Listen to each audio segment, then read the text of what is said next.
로마서 14장 3절을 읽었는데 다시 한번 더 보시면요, 먹는 자는 먹지 않는 자를 업신여기지 말고, 먹지 않는 자는 먹는 자를 뭐하지 말라? 뭐하지 말라? 비판하지 말라. 업신여기지 말고 비판하지 말라. 오늘 로마서 14장은 로마 교회에 있었던 내부적인 갈등에 대해서 여러분들에게 소개를 해드리고, 특별히 코로나 사태를 맞이해서 우리 삶이 되게 복잡해지고 또 급변하고 있는데, 우리가 많은 근심과 걱정들을 어떤 방식으로 주님 앞에 내려놓고 새로운 길을 찾을 것인지를 나눠보는 시간을 가지도록 하겠습니다.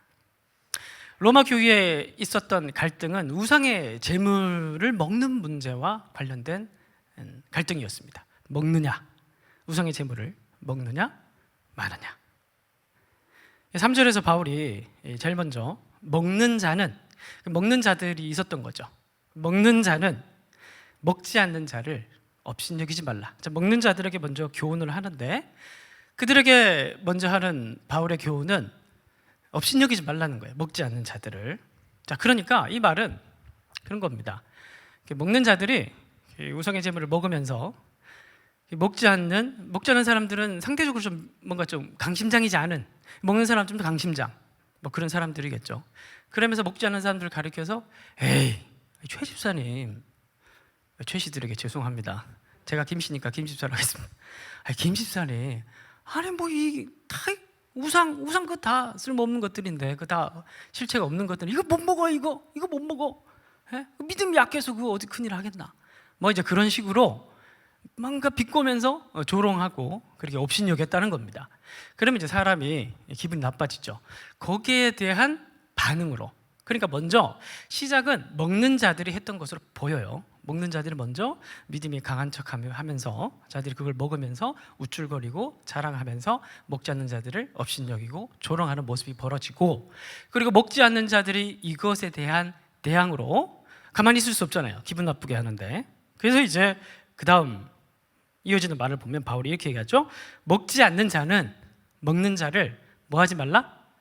비판하지 말라라고 하는 걸로 봐서 이 사람들이 좀 강하게 반응을 했던 것으로 보입니다. 막 조롱하니까, 업신여기니까, 아니 당신은 말이야 어떻게 더러운 우상의 제물을 먹을 수가 있냐고, 이건 비성경적인 행동이야. 뭐 연기 되게 잘하죠. 연습을 해가지고 왔는데 비성경적인 행동이야 막 그러면서 아주 강하게 교리적인 비판을 퍼부었던 것으로 보입니다. 자, 여러분, 누가 잘못한 것일까요? 우상의 제물을 먹는 사람이 잘못한 것일까요? 아니면 먹지 않는 사람이 잘못하고 있는 것일까요? 조금 더 크고 넓고 근원적으로 생각을 해서 우상의 제물은 먹어도 되는 것일까요? 아니면 먹지 말아야 하는 것일까요? 자, 그런데 우리가 이 본문을 읽으면서 여기에 갇혀버리면 사실 이 사람들이 갇혔던 오류에 그대로 갇히는 겁니다.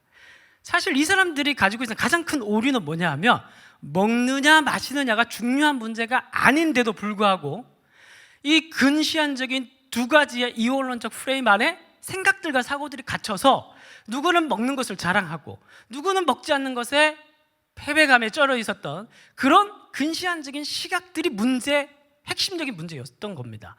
근데 우리가 이제 이 본문을 읽으면서 우상의 제물을 먹는 것, 안 먹는 것, 그런 것에 대해서 우리가 사실 너무 고민할 필요가 없는 것이죠. 자, 문제가 복잡해 보이지만 바울이 이 문제를 해결하는 방식은 굉장히 심플합니다. 14절 보겠습니다. 14절, 내가 주 예수 안에서 알고 확신하노니 무엇이든지 스스로 속된 것은 없으되 다만 속되게 여기는 그 사람은 누구죠? 먹는 사람 아니면 먹지 않는 사람이겠죠. 자, 여기서 이 사람은 누굽니까? 속되게 여기는 그 사람은 당연히 속되게 여기니까 먹지 않는 사람들이겠죠. 먹지 않는 사람들에게 14절에서 바울이 먼저 얘기를 합니다. 얘기를 하면서 뭐라고 얘기를 하는 겁니까? 쉽게 말해서 속되게 여기는 그 사람에게는 속된 거니까 우상의 제물은 먹어도 된다는 겁니까? 안 된다는 겁니까? 이 사람들에게 바울이 하는 교훈은 먹어도 상관없다는 거예요. 먹어도 된다. 음식은 음식일 뿐이다. 이렇게 얘기를 하고 그 끝이 아니에요. 15절을 보면 이제는 반대로 먹는 자들에게 바울은 또 다른 방식으로 권면을 합니다. 15절 다 같이 읽겠습니다. 시작.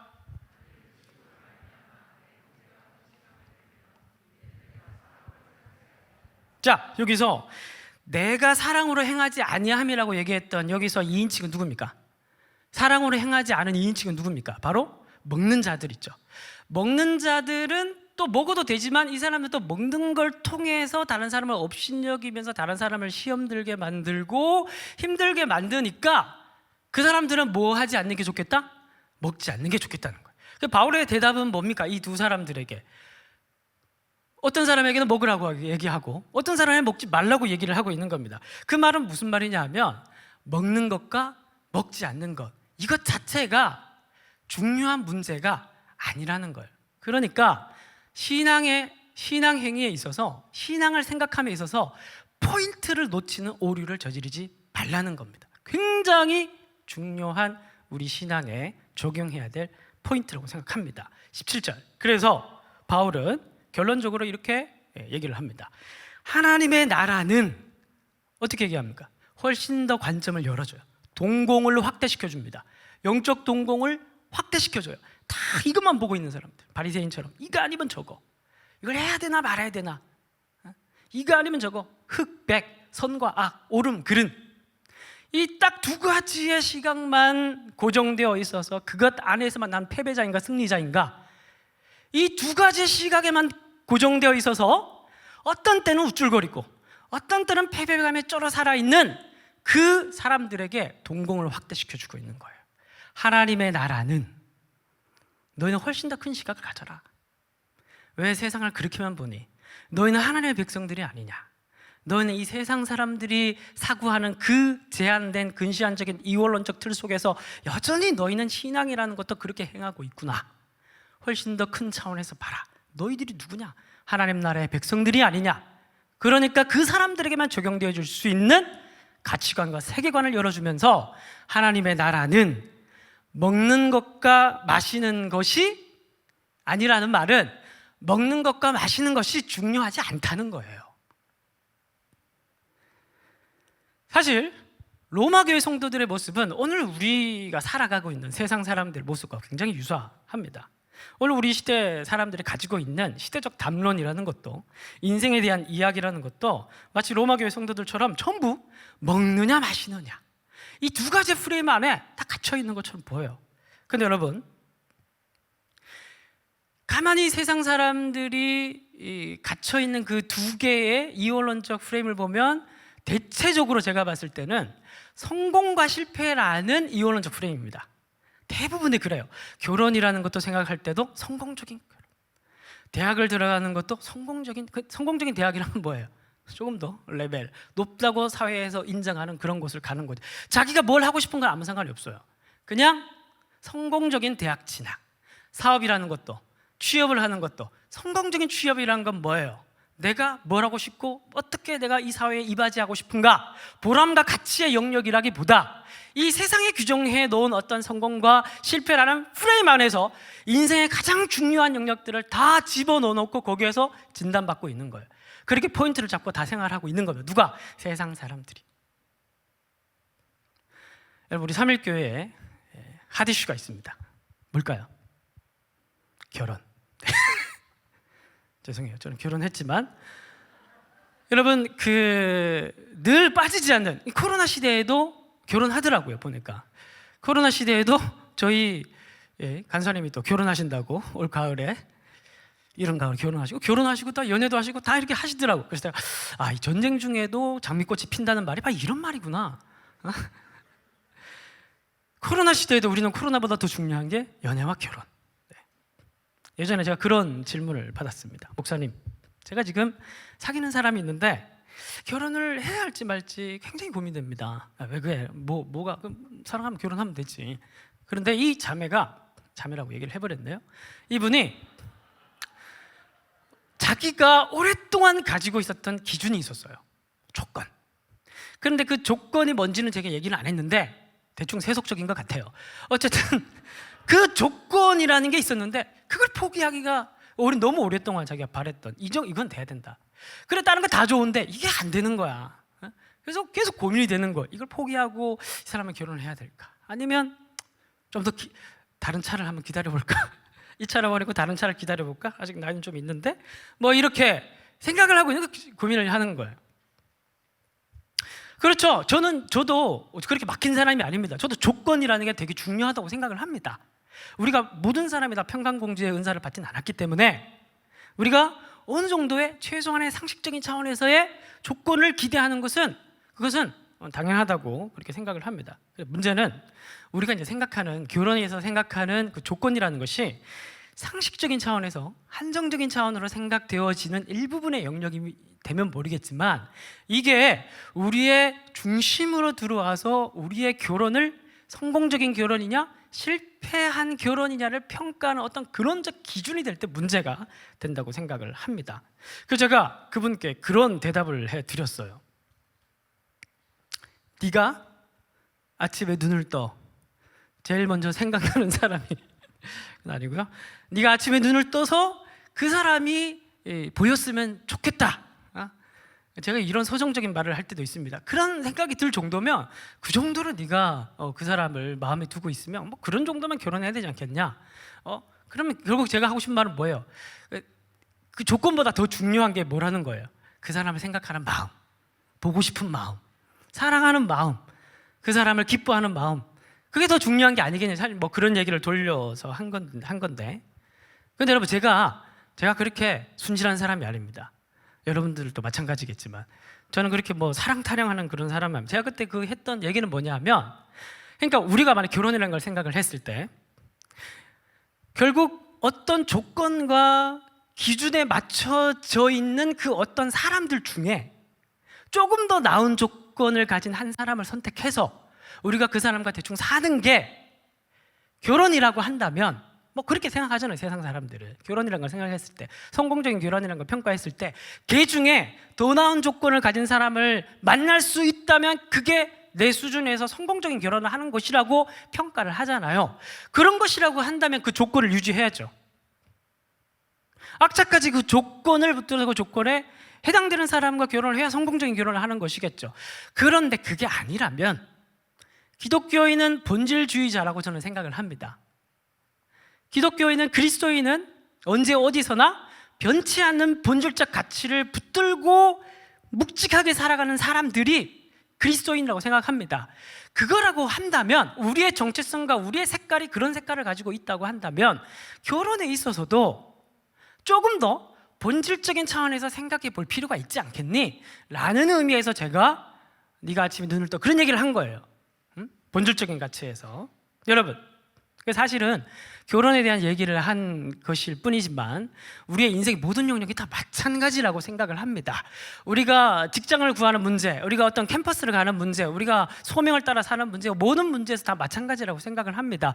우리가 뭔가를 결정할 때 늘 의식하는 게 다른 사람의 눈이죠. 이 세상 사람들이 규정 지어놓고 있는 성공과 실패라는 그 두 가지 프레임 안에 우리가 어디에 들어갈 것인가를 생각을 하고, 우리가 가지고 있는 행복이나 그리스도인들이 추구해야 될 본질적 가치, 이런 것보다 훨씬 더 선행되는 가치들이 바로 그런 가치들입니다.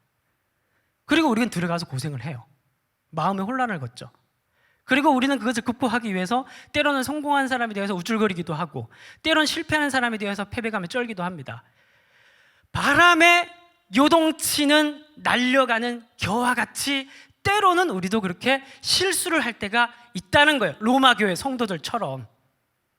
그런데 여러분, 분명히 우리가 이 시간에 알아야 될 것은 하나님은 굉장히 괴짜라는 분이에요. 죄송합니다, 하나님. 표현이 좀. 하나님은, 다른 표현을 하겠습니다. 하나님은 굉장히 예술가셔요. 굉장히 예술가십니다. 하나님은 A, B 둘 중에 하나 골라라, 이런 분이 아니셔요. OX 퀴즈를 좋아하시는 분이 아니십니다. 로버트 같은 분이 아니세요. 자판기에 500원을 넣으면 500원짜리 캔이 나오도록 설정해 놓는 분이 아니셔요. 여러분들, 우리 눈에 보이는 색깔이 몇 개의 종류인 줄 아십니까? 여러분 눈으로 확인할 수 있는 색깔의 종류 17,000개라고 합니다. 물론 우리는 빨주노초 파남바밖에 모르지만, 그런데 눈으로 식별할 수 있는 그 색깔의 종류가 17,000개라고 합니다.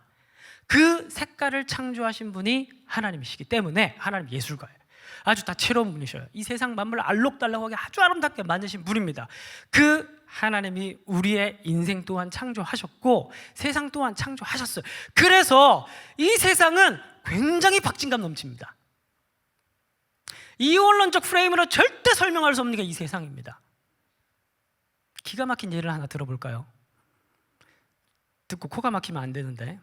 자, 여러분, 코로나 우리가 시대를 맞이해서 여러분, 코로나는 누구나에게 다 재앙이죠.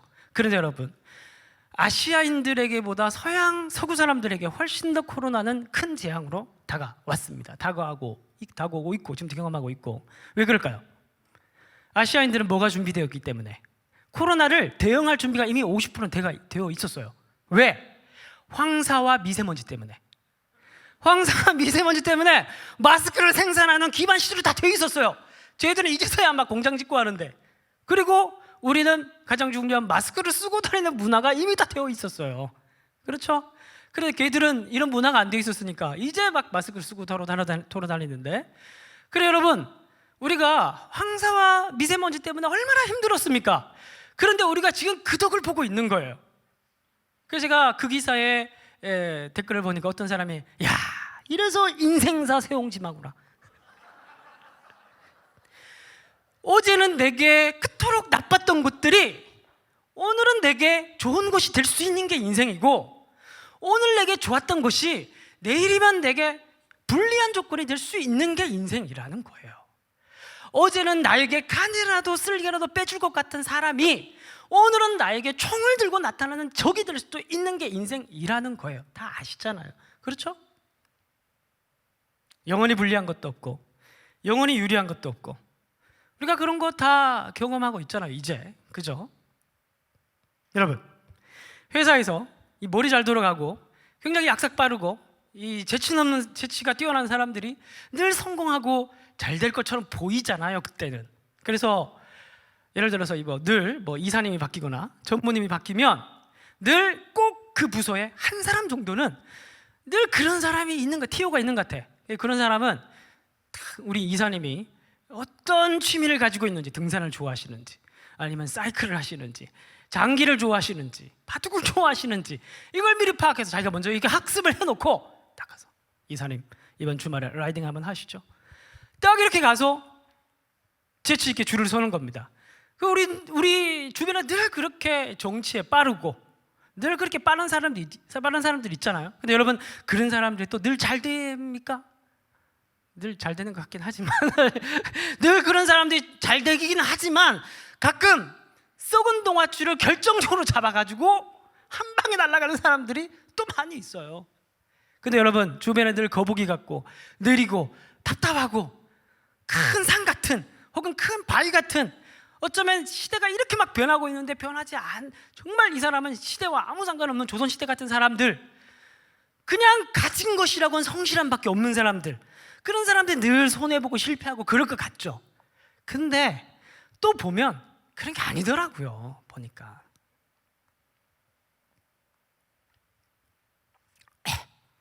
그래서 여러분,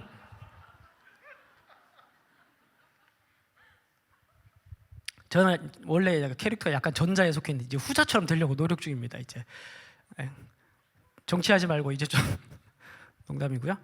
그래서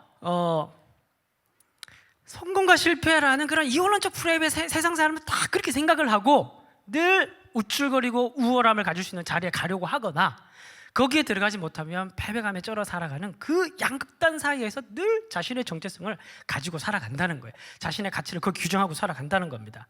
그러나 그렇지 않다는 거예요. 하나님은 그렇지 않으시고 하나님께서 만드신 세상도 그렇지 않고 하나님이 창조하신 우리의 인생 또한 그렇지 않다는 거예요. 너무나 다이나믹하고 너무나 다채로운 게 인생이라는 겁니다. 자, 그래서 다시 돌아가서 바울은 그렇게 양극단 사이에서 신앙의 문제를 고민하면서 갈등을 벌이고 있는 그 로마교회 사람들에게 17절, 하나님의 나라는 동공을 열어줘요. 영적 동공을 열어줍니다. 훨씬 더 중요한 것이 있다는 것을 가르쳐 주려고 합니다. 너희들은 지금 눈에 보이는 성공과 실패라는 그 프레임에 갇혀서 너희의 인생들을 훨씬 더 다채롭고 정말 하나님 나라 백성으로 그 가치를 추구하며 살아가지 못하고 있는데, 내가 너희들에게 중요한 본질을 가르쳐 줄게. 먹는 것과 마시는 것이 아니요. 19절 보겠습니다. 오직, 다 같이 읽겠습니다. 시작. 성령 아래 있는 의와 평강과 희락이라. 죄송해요, 제가 19절 읽자 그러니까 앞에 읽었네. 19절 시작. 그러므로 우리가 화평의 일과 서로 덕을 세우는 일을 힘쓰나니. 자, 그래서 바울은 네 가지의 본질적 가치를 얘기해 줍니다. 첫 번째가 의, 두 번째가 평화, 세 번째가 기쁨, 네 번째가 서로의 덕을 함께 세워가는 것. 다시요. 첫 번째가 의, 두 번째가 평화, 세 번째가 기쁨, 희라, 네 번째가 서로 덕을 세우는 것. 네 가지. 여러분, 이 네 가지의 공통점이 뭘까요? 네 가지 공통점. 첫 번째, 돈이 안 된다. 두 번째, 그렇기 때문에 세상 사람들이 봤을 때 아무런 가치도 없이 보이는 무가치한 것들로 보이는 것이다. 그렇죠? 세 번째, 그러나 성경에서는 바울 선생님은 이것이 먹는 것과 마시는 것, 그것보다 훨씬 더 중요한 그리스도인들이 추구해야 될 본질적 가치다.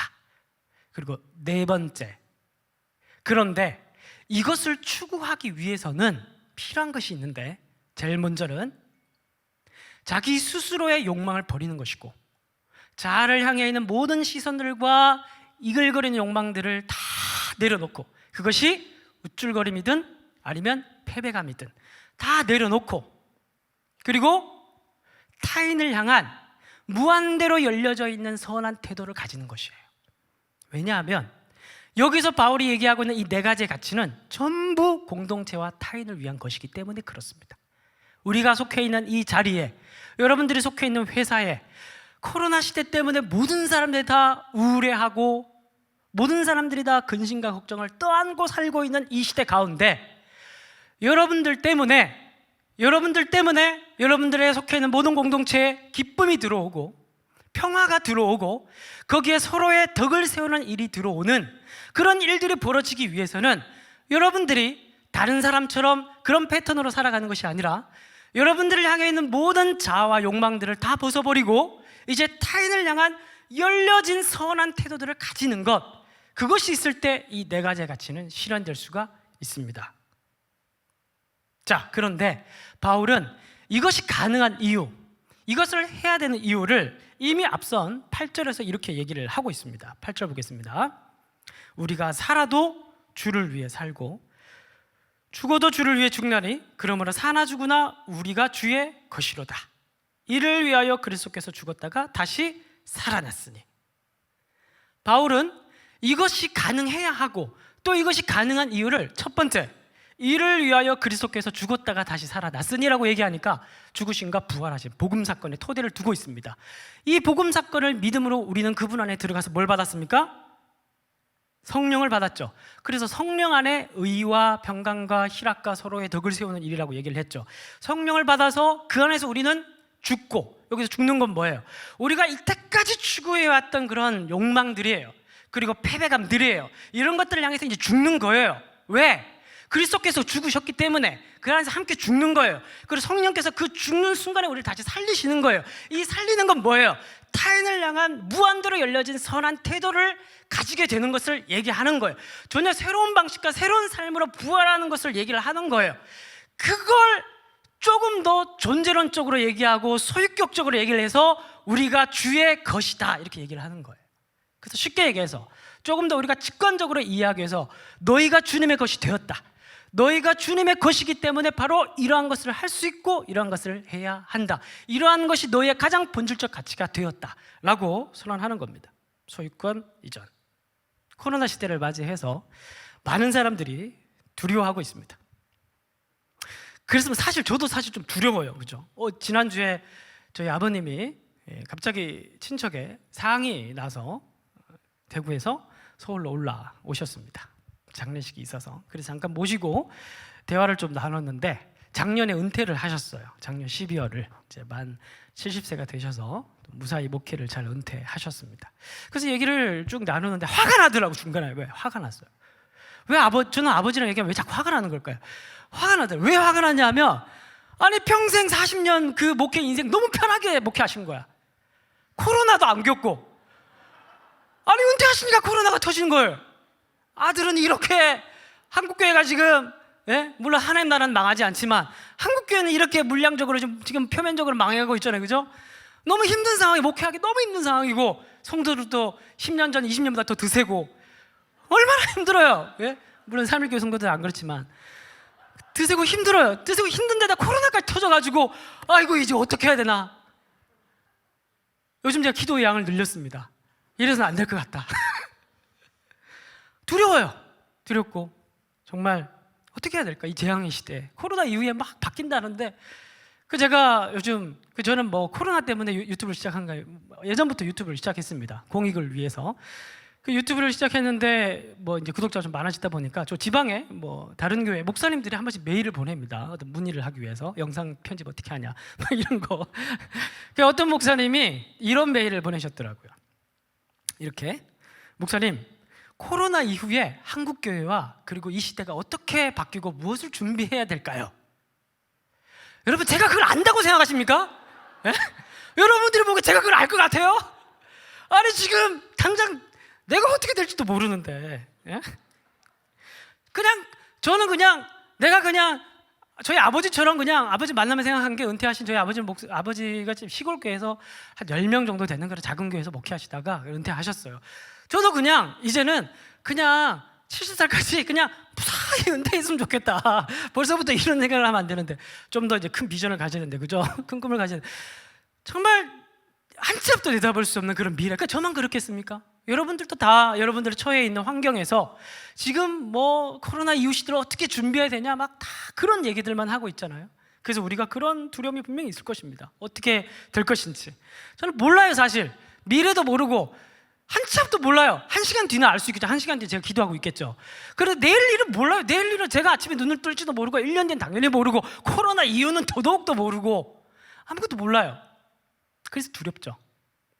그런데 여러분, 제가 한 가지 확실하게 아는 게 있습니다. 가르쳐 드릴게요. 확실하게 제가 아는 것 한 가지 있습니다. 정말 이거는 확실한 지식입니다. 뭐냐 하면 우리는 주의 소유라는 거예요. 우리는 주의 것이라는 거예요. 나는 주님의 소유라는 거예요. 다른 거 다 몰라도 저는 이 말씀을 묵상하면서 이것만 알면 된다고 생각합니다. 나는 주님의 것이라는 것, 나는 주님의 소유라는 것, 주님은 나의 주인이라는 것. 그리고 또 한 가지 아는 게 있어요. 그게 뭐냐면, 아는 것 참 많죠? 20절 음식으로 말미암아 하나님의 사업을 무너지게 하지 말라. 만물이 다 깨끗하되 거리낌으로 먹는 사람에게 악한 것이라고 얘기하는데, 여기서 바울이 만물이 다 깨끗하다라고 먹지 않는 자들에게 교훈을 주죠. 만물이 다 깨끗하다. 그 말은 무슨 말이냐 하면, 먹지 않는 사람들이 봤을 때 음식들이, 우상의 제물에 바쳐진 음식들이 오염됐을 것 같고, 뭔가 그 사람들의 세계는 이원론적 세계관에서 하나님이 계시고 어떤 악령에서 둘이 싸우는 그런 구도가 안에 생각했던 것 같아요. 그래서 이 음식이 더러운 것이라고, 이렇게 오염된 것이라고 생각했던 것 같아요. 그게 아니라는 거예요. 이 세상에는 이미 악이 다 패퇴한 상태라는 겁니다. 바울이 봤을 때 이미 다 하나님이 다 승리하셨다는 거예요. 그렇기 때문에 이 우상에 바쳐진 제물일지라도 이 음식은 하나님의 것이라는 거예요. 그래서 만물은 다 하나님의 것이라, 하나님이 승리하셨기 때문에. 여러분 생각해 보세요. 만물이 다 하나님의 것이에요. 그리고 나도 하나님의 것이에요. 다시, 나는 하나님의 것이에요. 그리고 만물이 다 하나님의 것이에요. 그런데 걱정할 게 뭐가 있겠니? 코로나가 닥치고 세상이 어떻게 변해도, 물론 바람이 세게 불면 가지가 흔들릴 수 있겠죠. 그런데 우리가 세워져 있는 나무가, 우리가 뿌리 내리는 이 뿌리가 워낙 튼튼한 뿌리고 나무입니까? 우리가 그리스도에게 뿌리 내린 사람 아니겠습니까? 아무리 바람이 불고 우리 인생 가운데 태풍이 몰아친다고 하더라도 그까지 가지 정도 흔들리고 가지 정도 부러지겠지만 나무가 뿌리채 뽑히지는 않을 거란 말이에요. 그렇다면 우리가 할 수 있는 건 뭘까요? 코로나 이후 시대 뭘 준비해야 될까요? 지금 우리가 할 수 있는 건 뭘까요? 도대체 뭘 준비해야 되는 걸까요? 성공하기 위해서 준비해야 될까요? 아니면 내가 준비하지 못했을 땐 패배감에 쩔어 살아야 될까요? 우리가 지금부터 정말 해야 될 본질적 가치와 우리가 가야 되는 길은 뭘까요? 최선의 방법은 사랑이라고 생각합니다. 최고의 길은 믿음의 길이라고 생각을 해요. 그것을 향해서 정진하는 길은 예배와 기도와 말씀밖에 없다고 생각합니다. 결국 우리는 본질주의자예요. 왜 아멘을 안 하세요? 그래야 빨리 끝내고 기도를 할 거 아닙니까? 에? 아멘? 나는 주의 것이에요. 할렐루야? 만물은 다 주님의 것이에요. 두려워하지 마세요. 하던 거 계속 하시면 됩니다. 해왔던 대로 계속 하시면 돼요. 진짜 중요한 건 진짜 우리가 버려야 될 건 내가 사랑하지 않는 거예요. 내가 두려움 때문에 흔들려서 다른 사람을 사랑하는 걸 포기하는 거예요. 정말 해서는 안 될 게 두려움 때문에 다른 사람을 이용하기 시작하는 거예요. 모든 세상 사람들이 이제 그렇게 살아가겠죠. 두려움의 시대가 도래하게 될 테니까. 그때 우리는 우직하게 서로의 덕을 세워가고, 우리가 속해 있는 모든 공동체 가운데 하나님의 기쁨을 가지고 오고 하나님의 희락을 가져오고 생명을 가져오는 그 본질적 가치를 놓치지 말아야 한다는 겁니다. 그 길을 우직하게 갈 때 우리는 때로는 성공을 할 수도 있을 것이고, 때로는 세상 사람들이 봤을 때 바보 같다고 손가락질 당할 수도 있을 거예요. 그런 것에 흔들리지 말고 지금부터 꾸준하게 오히려 더 기도하고 더 예배하고 더 말씀 가운데 붙들려서 더 뿌리 깊은 나무가 되어야 할 줄 믿습니다. 이 시간 기도합시다. 기도하실 때 찬양 먼저 하시고 기도하시겠습니다. 우리 주 여호와는 광대하시도다. 네, 우리 불 좀 꺼주시고요. 우리 가사를 생각하면서 주 여호와는 광대하시도다.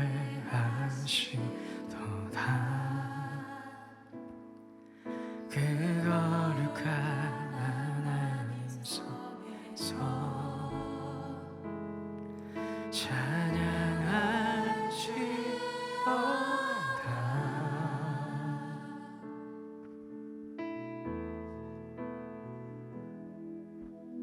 주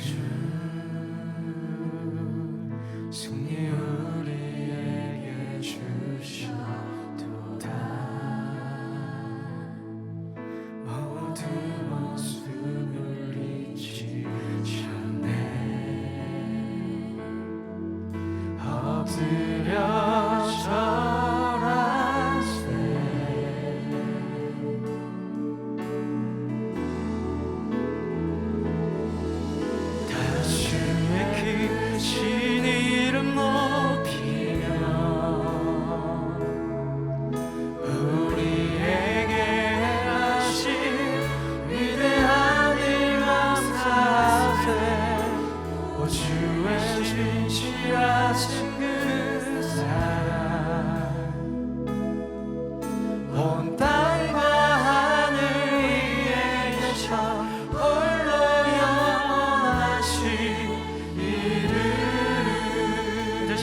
생각하시면서 주 여호와는 광대하시도다.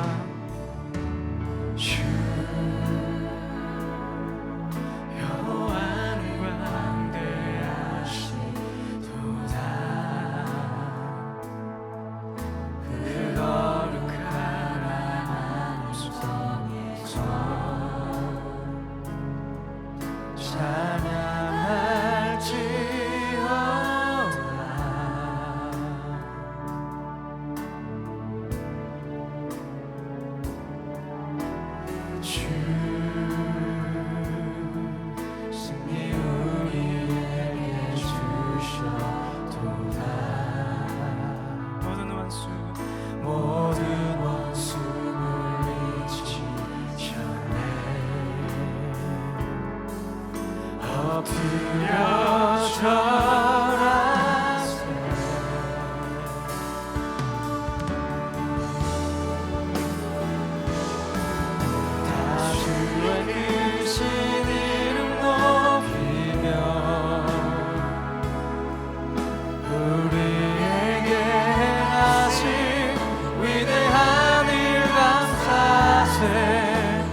온 땅과 하늘 위에 계셔 홀로 영원하신 그 주의 크신 이를 높이며 우리